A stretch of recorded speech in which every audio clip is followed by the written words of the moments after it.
What's going on YouTube? E-Dub here, back with another one. Gonna make a crock pot roast. Real easy, real simple. Basic ingredients, Today I'm gonna go with some baked potatoes that I had left over from a venue. I'm using about 12 to 15. 12 is pretty much be able to feed your whole family, up to about 6 people, 4 to 6 people at best. You'll get away with 12. You have a couple different, options there you can play around with. Best thing about it is you can use the leftover skins when you do the baked potatoes for a potato skin appetizer. Check out my video I have on that. I did one on making some real easy homemade potato skins. You can also freeze them. You don't have to use them the same night. If you decide you want to go ahead and do something for a party or just small get together, pull them out of the freezer, go ahead and prep them, get them done. I will suggest adding the butter to the potato skins if you do decide to do that, only because it will kind of, saturate in the potato and it won't dry out and discolor. But other than that, I mean, they're great for potato skins. So in this video, I'm just going to show you a quick and easy way to do it, for those moms that work those long hours or the dads that work the long hours, and you just want to kind of have something for the next couple of days. Here's an easy one. So what you see me doing is I'm kind of just popping the cores out of the baked potatoes, and I'm laying the skins off to the side, which I'm going to use for, potato skins at a later date. So with the cores, I didn't cook them all the way. I cooked them middle to done to like almost half done, because you want to put them in the crock pot and you want to let them finish cooking. So you don't want them to be too soft. It'll turn into mush. So I went with a chuck roast. You can go to Boston butt. You can go with, brisket. You can pretty much do whatever your favorite beef is to use. But I wanted to try the chuck roast to see how well that would break apart.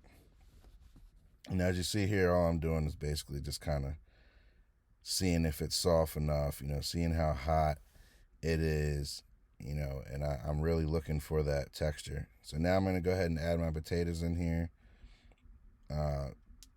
Again, they're halfway cooked, so they're finished cooking. And I'll probably leave it in there for a good 4 to 5 hours just to let everything mesh well together before I start adding carrots and stuff in there. You can do steamed carrots. You can do roasted carrots, or you can do carrots right out of the can. It really is a preference depending on how much time you have and what you are a fan of. Some people don't like carrots out of the can. Some people don't like raw carrots. It may have sensitive teeth. It just really depends. So, also use the brown gravy.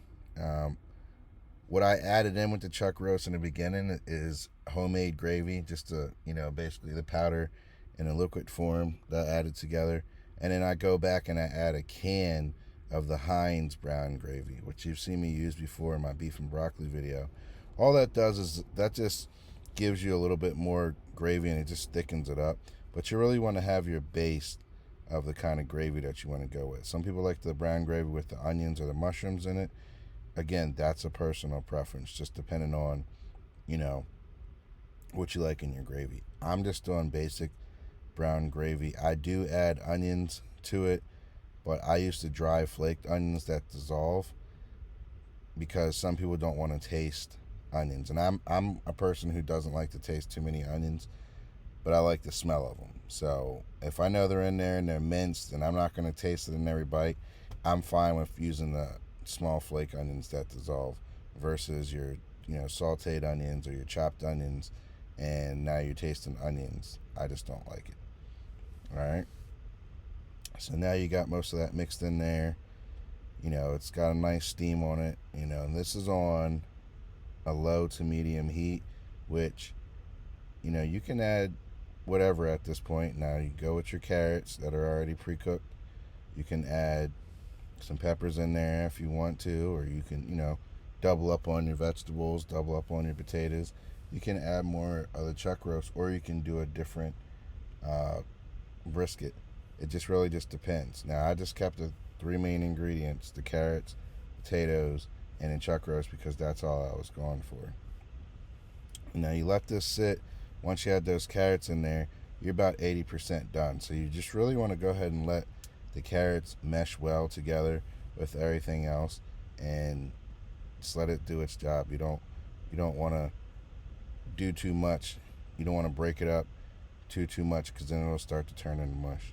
So here you see at the end, I start to go ahead and add the onion flakes, because they're going to dissolve pretty quickly. So I'll add those in there just to give it that extra taste. A little salt and pepper. Mix it in really well. Not too much garlic salt. You can add it in there if you're into garlic. If you want to do garlic, cloves, you can do that as well. Again, it's a personal preference. This is just really simplified. It's really easy. It's hard to mess it up. I mean, this is just your average pot roast. Those long days, and you want to have some pot roast for the next couple of days. It's cold outside. Great for the winter months. I can eat pot roast all year long. It really doesn't matter to me. Winter, summer, spring. I like it when I'm not feeling too well, just because I like the taste of the Hawaiian bread that I often eat with pot roast. I know some people do like Texas toast, or they do like Italian bread. I like Hawaiian bread with my pot roast.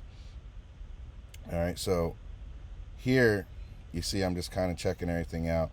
And what I'm looking for is, I'm looking for those potatoes to be all the way done. Once your potatoes are all the way done and they're soft, see how I'm trying to get one so I can feel the texture of it. And if I can't break it against the wall like that, then I know it's probably not done. So I'm going to touch it, because I want to see, is it actually starting to soften up? Because if it's not starting to soften up, I might have to keep it on high heat a little bit longer, maybe like another 45 minutes for it to soften up.